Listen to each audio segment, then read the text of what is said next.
Now look, all stories start somewhere. Usually somewhere in the past. And when that happens, we call a story many things. History, myth, fable, even legend.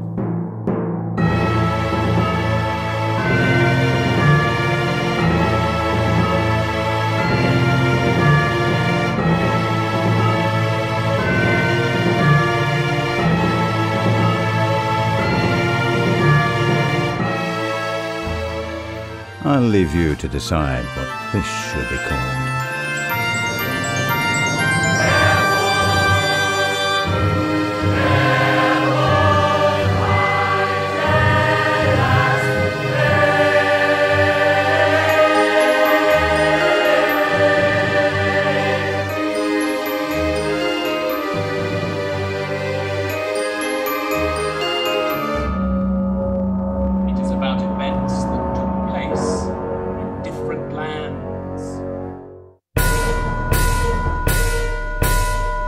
Struggles with fantastic creatures no longer exist. And it is the first we learn of a new language. English. Beowulf is an historic poem charting the adventures of a powerful warrior. It was composed between the middle of the 7th century and the end of the 10th century AD.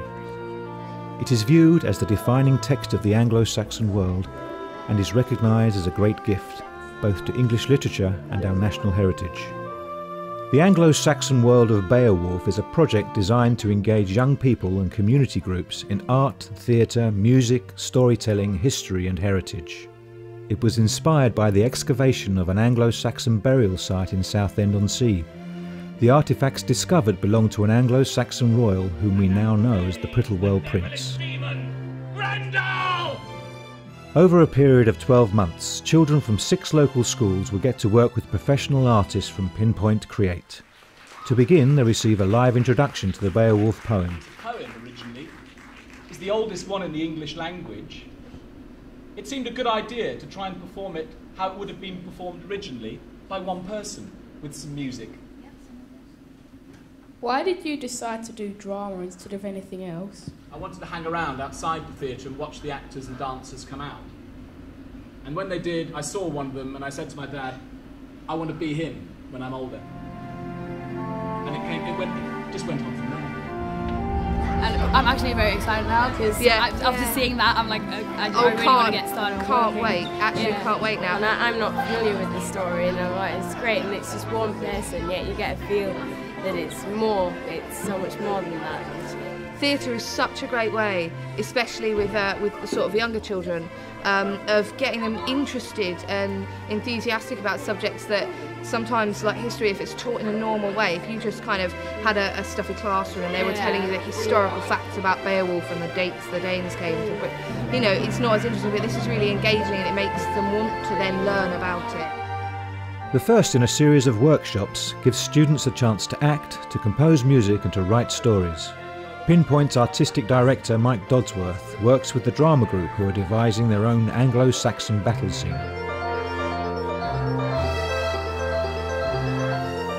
We're going to be doing our own production for Mike, who's helping us, and the other workshop leaders. You need to slow things down instead of doing everything quickly. And to not be as embarrassed. It'd be good if we had that for this history lesson. In this workshop, you will learn how the music for Beowulf was created. You will play the main Beowulf themes, and you will begin to compose your own Beowulf-inspired music. Beowulf composer David Stanley works with music students producing an atmospheric soundtrack to underscore the drama group's fight scene. They will be combining their efforts along with stories produced by the writing class for a performance at the end of the session. Students are free to imagine, create and develop their own exploration and interpretation of the Anglo-Saxon theme. Enjoyment and learning through discovery is at the heart of all Pinpoint Create workshops.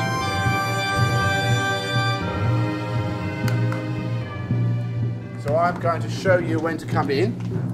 The group analysed David's original Beowulf score and are then able to apply the musical building blocks of sound, styles, rhythm and expression in their own compositions.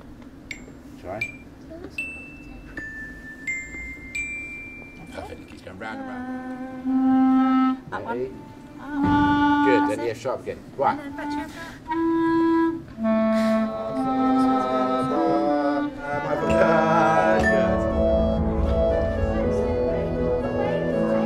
Pinpoint writer Tony Michaels provides inspiration for new stories in an Anglo-Saxon style. We have a lot of our budding writers in this group, of course. We had our play as our stimulus for writing.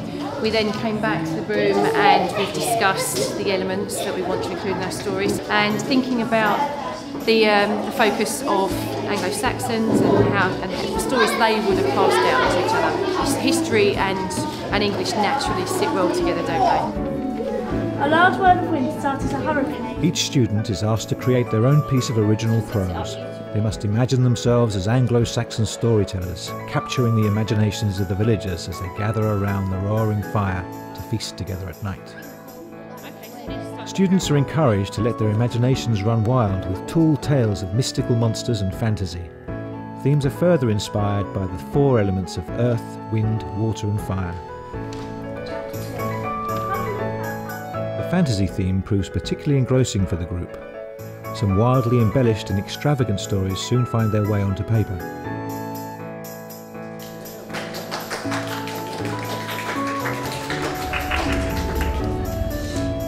At the beginning there was nothing but hurricanes, tornadoes and tidal. True to the oral tradition of storytelling, the young writers breathe life into their work through the spoken word.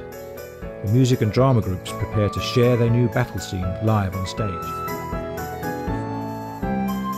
The workshops are clearly exciting for the students. Teachers and workshop leaders can already see the progress made through such an immersive approach to learning.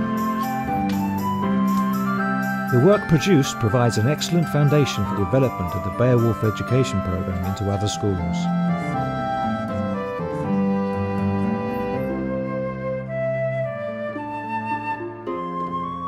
And at the end of the day, I'm just amazed you've been able to produce such really good stories, some fantastic storytelling and some fabulous music. So congratulations. I think you should give yourselves a big clap, don't you?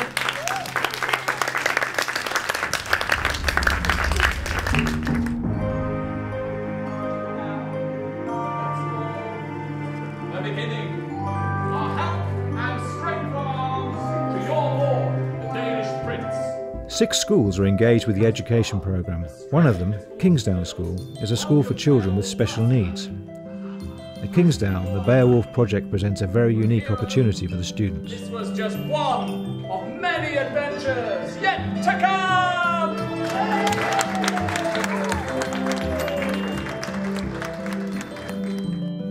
The Beowulf workshop content is fully inclusive.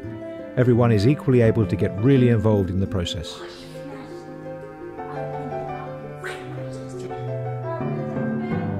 Working in small groups, Kingsdown students benefit from personal attention as they discover new drama, storytelling and music skills.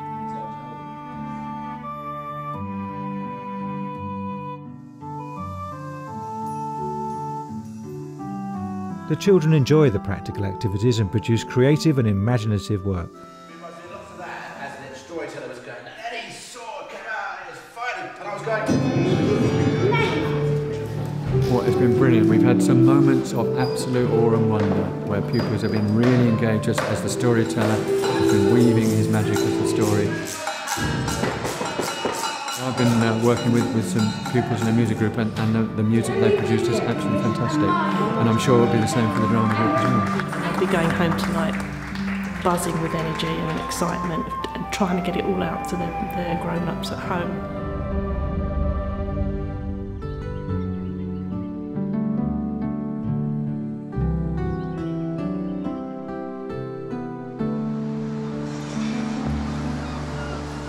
Phase 2 of the education programme begins with a visit to Southend Central Museum. There are history-based arts activities and students can learn more about the tomb of the Prittlewell Prince. My role in this adventure has been to tell the children about the discovery of one of the most important archaeological excavations ever to take place in this country, the discovery of what we call the Prittlewell Prince. It's an early 7th century Saxon tomb of a member, well, certainly at least, of the East Saxon royal family, which was discovered in 2003. If you look at the picture of the man in the corner, he's just tied the ends together. They were found in an area called Priory Crescent, to the east of Priory Park. Now, during that excavation, which only lasted three months, one of their trenches happened to just be on top of one of the richest Saxon tombs ever found in this country. It was the tomb of a man who was buried with goods which have come from all over the known world at the time, including 3 or 4 items which were absolutely unique in this country. We've been involved in a wonderful project looking at the Beowulf story. The other things we do at the museum is to introduce the children to Saxon art, Saxon jewellery and so on. What the children do is to make little pottery stamps. They do a bit of necklace making and so on, just to give them a background to Saxon art, Saxon life. And what I do, say, in my talk really, is to put a bit of flesh onto the bones of Beowulf in a way, to show them the remains of Saxon life from the archaeological point of view. The Saxons had no reading or writing, they were illiterate. So they learnt who they were, where they came from, their history and so on, through song, through words. And Beowulf, of course, originally was an oral tradition. It wasn't written down until much later on. So our Saxon prince may in fact have heard the story of Beowulf in his hall when he was alive through song.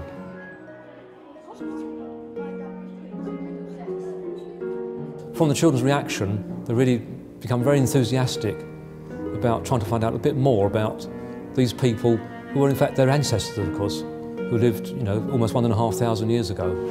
I think that got them really excited to think that this person buried on their doorstep was probably one of the most important people who ever lived in this area, certainly in the Saxon period. It gets them involved firsthand in history.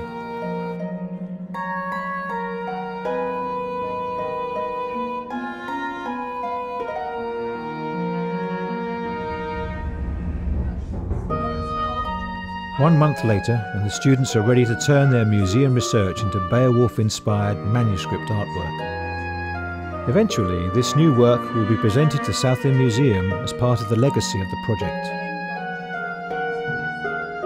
I work as an artist and as a teacher, and I think the thing that's the beauty about this sort of a project is that the children can have a concentrated time spending on doing one piece of work. Because of that concentration, they get the success of completing something, and they also, as the teachers will always say, they seem to raise their game. I'm doing a boat here and a B for Beowulf, and I'm trying to do it like trees like They knew what they were going to do. I'd shown them a lot of the PowerPoint already. So really they only needed a few pointers today before they were able to go off and actually make their manuscripts.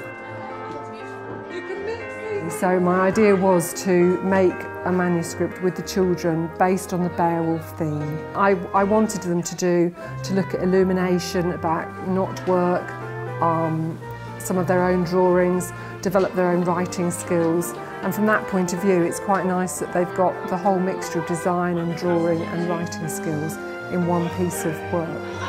Grendel was the toughest beast of them all.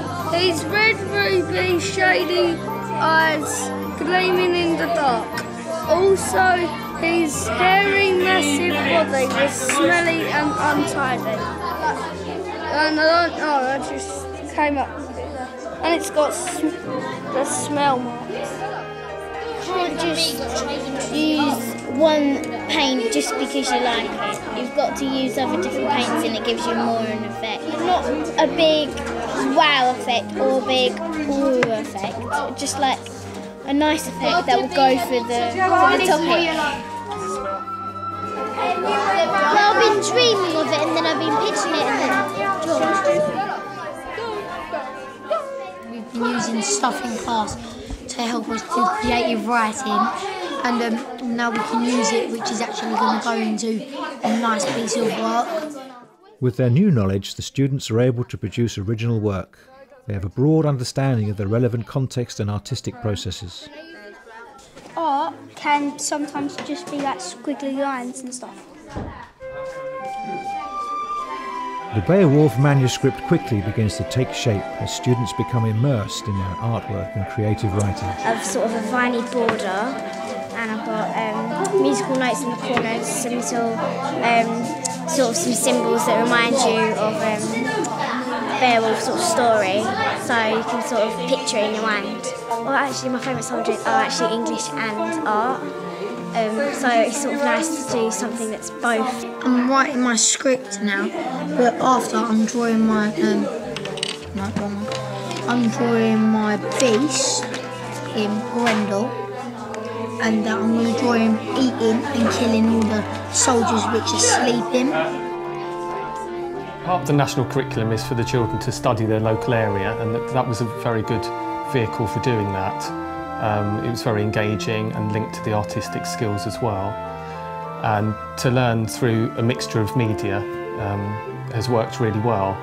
I think the fact that they're linking the historical artefacts they've seen with real people that had real lives, that lived in this area, has really ignited their passion in history. So to have something different is really important, different materials. So we chose really expensive handmade paper, so it has the quality of the sort of manuscript that Beowulf might be.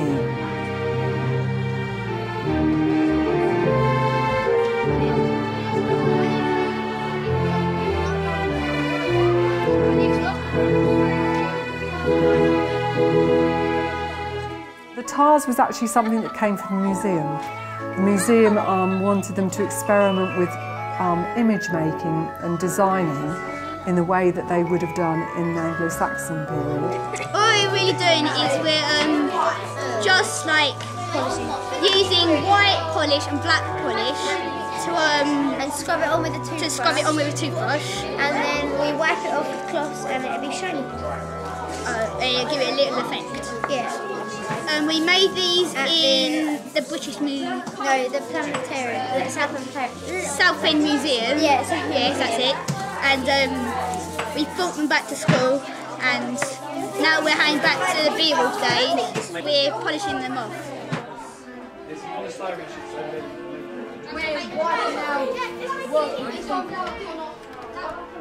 The students now hope their creations are amongst those selected to become part of the finished manuscript, which will be presented to Southend Museum in the autumn.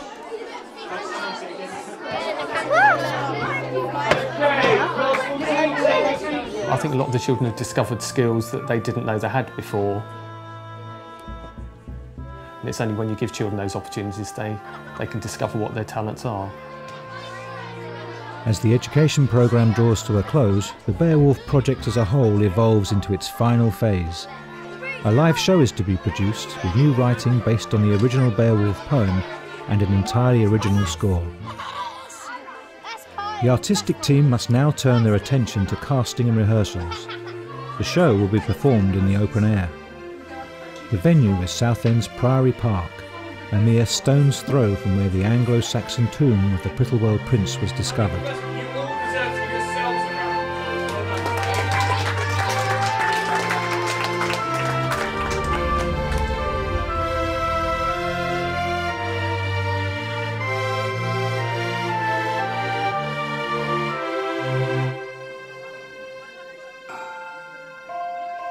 Following a series of open auditions, a central cast of professional and amateur actors is brought together. Rehearsals begin in the Eastwood School Theatre.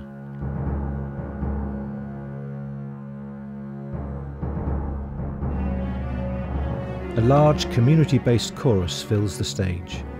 Southend girls and boys choirs ably tackle the complex original score, and members of the Yardarm Folk Orchestra take to the stage as the villagers of Daneland. This is a new venture for us. We're very pleased to be invited to take part in the project because we are a community-based organisation. It's really a privilege to be asked to play even just a small part in it. Some of our members are playing just extras in the production, others are playing instruments as the public come into the show. Community interaction is so important nowadays. People seem to be losing touch with each other, and this is the sort of thing that brings the community back together again. We are a choir that sings in London, we sing abroad. It's always very exciting to sing a new piece and to work on something which is unique. And also the local interest of this piece, I think, is really exciting. So, you know, I think there's a tremendous wealth of talent here, and as I say, I think it will be a moment in time which a lot of people will remember for a long, long time. Well, I think it is, when you go beyond the play, I think that's what makes it special, the fact that it started something like 2 years ago, and it's been a really big project. There's children's writing out there, children being listening to stories, telling stories, singing. It's just such a huge thing, and now they've got the book going in the museum. And this is just like, we've come in and stolen the last 2 weeks, but really this has just been a massive project. When you're in the rehearsal room and you're singing the songs and you see, oh, the choir's meant to sing there, and you're like, not quite sure of what it's going to sound like, and then today when the choir was there, you're like, yeah, that sounds great. Beowulf is a real part, it's a real manly part, and I always felt that they're the kind of roles that I should always be going for, and he's the guy that you want to be, so he's the guy that I want to act.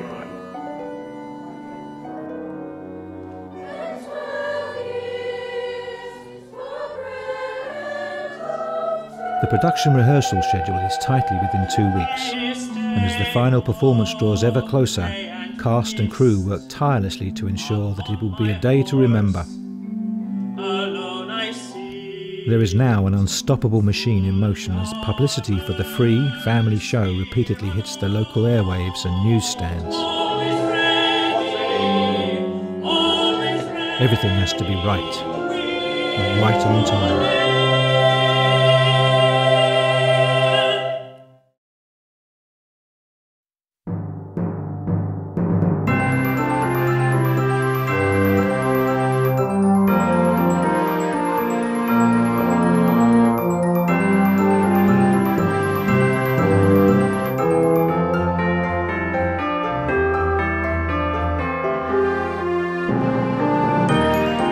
A glorious July morning has dawned in Southend.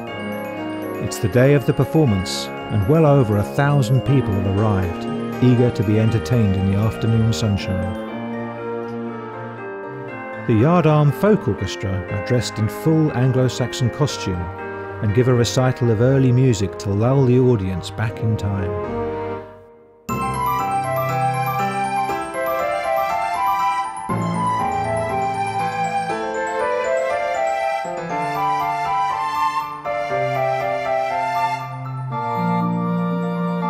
Friend, I cannot remember hearing of any ordeal, no battle or exploit in which you have endured, from which you came away alive. I tell you truly, if you were as brave as you claim, Grendel would not have committed such crimes, nor wreaked such havoc in Hrothgar's time. Grendel has no fear of you and your defences. Soon, he will feel the strength and skill of Gits. Thereafter, whoever wishes may stay and enter in the mead hall. No more unfair this day. Beowulf has had his say. No more, there'll be no fight. Now Beowulf has had his say. It has been over 2 years since a penciled scribble about an Anglo-Saxon poem first appeared in a writer's notebook. Now, the Anglo-Saxon world of Beowulf has flown free from the page and become a wonderful project that has involved thousands of creative hours, dozens of arts professionals, and educated hundreds of school children. After today, over 1,000 more people will have shared in the Beowulf experience. Flaming vapour, murderous fire, sword strikes, mighty stroke, iron bone and armoured scales protect. Truly, both knew the end was near. It was clear, both hearts knew death's presence was with them here. From Beowulf's kinsmen, there was no help. Only Wiglaf, the youngest of the Thanes, remained. Alone he came to the battled barrow, shouted loud, and joined the fray.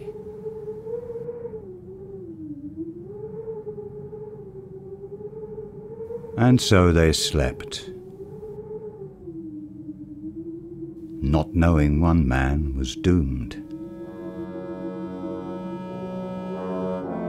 not knowing one man would pay a heavy price for a night's well-earned rest.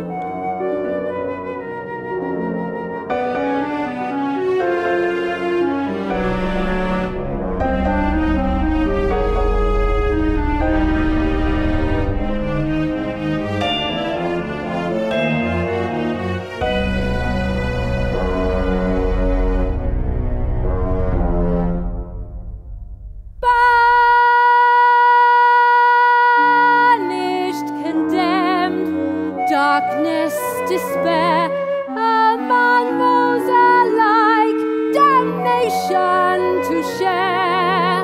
Breathing out amidst the swirling mist. There in the mist, the only joy I have ever known, nurtured by my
tormented son,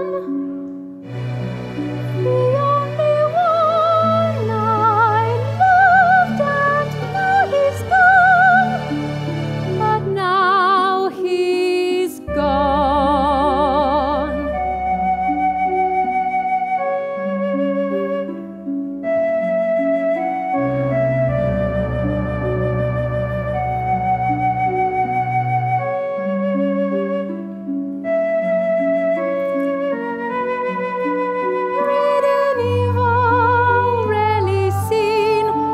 About these fenland marshes roamed, through our seas and caves he's been, about this land the home he owned.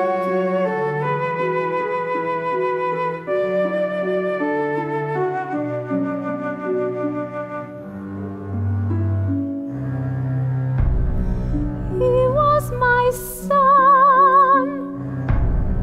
tormented son, the only one I loved, and now he's gone, but now he's gone.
Only one life to be larger than life.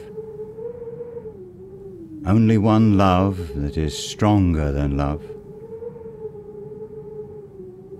Only one song to sing long and treasure. Only one legend, a legend forever.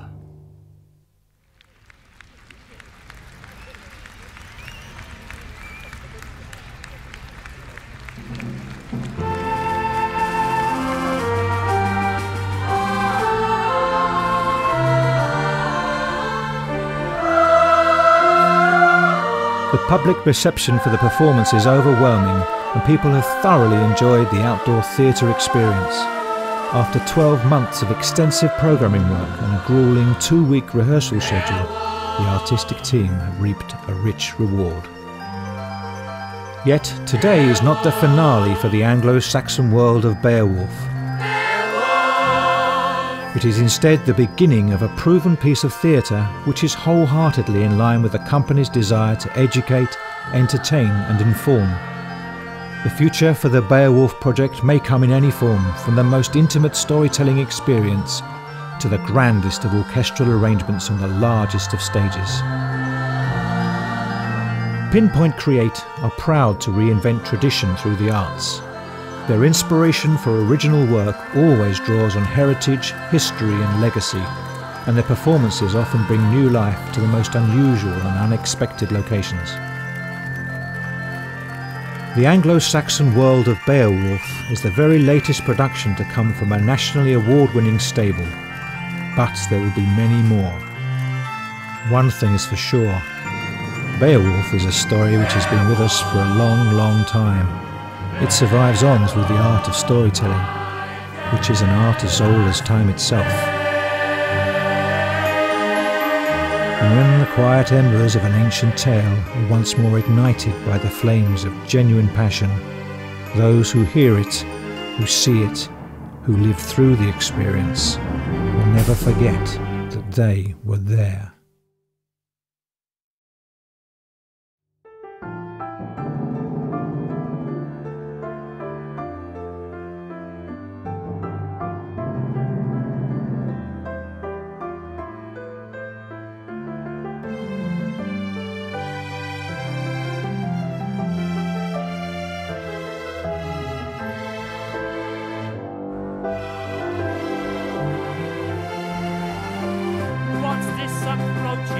From the rear, from his size I know it's one we Danes hold dear. I've watched your treasure and true ship, none would dare to take it while I'm here. I've watched for danger to the Danish shore, inland Ferret and Hrothgar's host. Now Grendel's gone, Grendella too. I'll have to watch for nothing more.